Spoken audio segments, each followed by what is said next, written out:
عن ابی ہریرہ رضی اللہ تعالی عنہ قال قال رسول اللہ صلی اللہ علیہ وسلم لا يلج النار من بكى من خشية اللہ تعالی حتى يعود اللبن في الزرع۔ ابو ہریرہ رضی اللہ تعالی عنہ سے روایت ہے، فرماتے ہیں پیغمبر صلی اللہ علیہ وسلم نے ارشاد فرمایا کہ وہ شخص جہنم میں کبھی نہیں جا سکتا جو اللہ کے خوف سے رویا ہو، حتیٰ یعود اللبن فی الزرع، یہاں تک کہ دودھ لوٹ کر تھن میں چلا جائے۔ ولا یجتمع علی عبد غبار فی سبیل اللہ ودخان جہنم، اور ایک ہی بندہ اللہ کے راستے میں لڑے اور اس کے جسم پر غبار لگ جائے اور جہنم کا دھواں بھی اس کو چھوئے، ایسا نہیں ہو سکتا۔ ولا يجتمع الشح والایمان فی قلب عبد ابدا، اور ایمان اور بخل، کنجوسی، یہ ایک دل میں اکٹھے جمع نہیں ہو سکتے اور کبھی بھی نہیں ہو سکتے۔ یہ روایت امام ترمذی رحمہ اللہ نے، امام نسائی رحمہ اللہ نے انہی الفاظ سے نقل کی ہے، اور آخری حصہ امام مسلم رحمہ اللہ نے نقل کیا ہے۔ اللہ تعالیٰ کے خوف سے رونا، خشیت سے رونا، انسان کو جہنم سے دور کر دیتا ہے۔ حدیث میں 7 بندوں کا ذکر ہے جن کو اللہ تعالیٰ کے عرش کے سائے میں جگہ ملے گی۔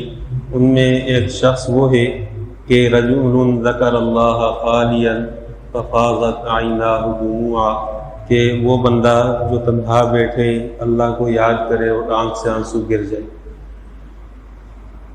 اور دوسری چیز جس کا تعلق اس باب سے ہے کہ جو بندہ جہاد میں شریک ہوگا اللہ تعالیٰ اس کو جہنم کی آگ سے محفوظ رکھیں گے۔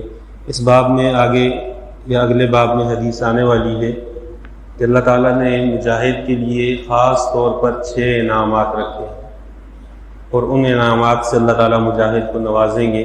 اس میں ایک یہ بھی ہے کہ اللہ تعالیٰ اس کو جہنم سے بچا کر دور کر لیں گے۔ تیسری چیز فرمایا کہ ایمان اور کنجوسی یہ ایک ساتھ دل میں کبھی بھی جمع نہیں ہو سکتی۔ مومن شخص کا وصف سخاوت ہے، بخل اور کنجوسی نہیں ہے۔ عربی میں ایک لفظ ہمارے ہاں تو کہہ دیا جاتا ہے کنجوس ہے، اس کے لیے کنجوسی کا لفظ بولا جاتا ہے، اپنے اوپر خرچ نہ کرے، کسی پر نہ کرے۔ عربی میں شح کا لفظ بولا جاتا ہے اس شخص کے لیے کہ جس کو اللہ تعالیٰ نے وسعت بھی دی ہو اس کے باوجود اپنی ذات پر خرچ نہ کرے، یعنی نہ دوسروں پر خرچ کرتا ہے۔ جو دوسروں پر خرچ نہ کرے، اپنے مال کو دبا کر رکھے، اس کے لیے بخیل کا لفظ استعمال ہوتا ہے عربی میں۔ اور جو اپنی ذات پر بھی خرچ نہ کرے اس کے لیے شحیح کا لفظ استعمال ہوتا ہے۔ فرمایا اللہ تعالیٰ جب بندے کو، حدیث میں ہے، اللہ تعالیٰ جب بندے کو وافر مقدار میں روزی دے دیتے ہیں، ان اللہ تعالیٰ یحب ان یرا اثر نعمتہ علی عبدہ، پھر اللہ اس بات کو پسند کرتا ہے کہ اس نعمت کے اثرات وہ بندے پر نظر آئیں، کہ اس کے گھر کیسا ہے، اس کی سواری کیسی ہے، اس کا لباس کیسا ہے، اس کی خوراک کیسی ہے، تو اللہ تعالیٰ اس چیز کو پسند کرتے ہیں۔ لیکن یہ اپنی ذات کے لیے ہو، کسی سے مقابلے کے لیے نہ ہو۔ یہ جو شح ہے اس کی بنیاد شروع ہوتی ہے جب بندہ کسی سے مقابلہ شروع کرتا ہے کہ اس کے پاس یہ ہے تو میرے پاس بھی ایسا ہونا چاہیے، اب میں کیسے کروں گا، تو میں اس کے لیے مال جمع کرنا شروع کروں گا۔ جب وہ جمع کرنا شروع کرتا ہے تو خرچ کرنے کا دروازہ رک جاتا ہے۔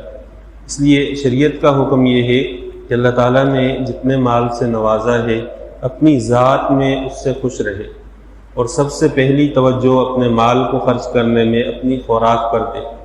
بعض لوگ پیٹ کو کاٹ کر کمیٹیاں ڈال کر جی ہم نے وہ ٹارگٹ رکھا ہوا ہے اور وہ پورا کرنا ہے، یہ کوئی پسندیدہ چیز نہیں ہے۔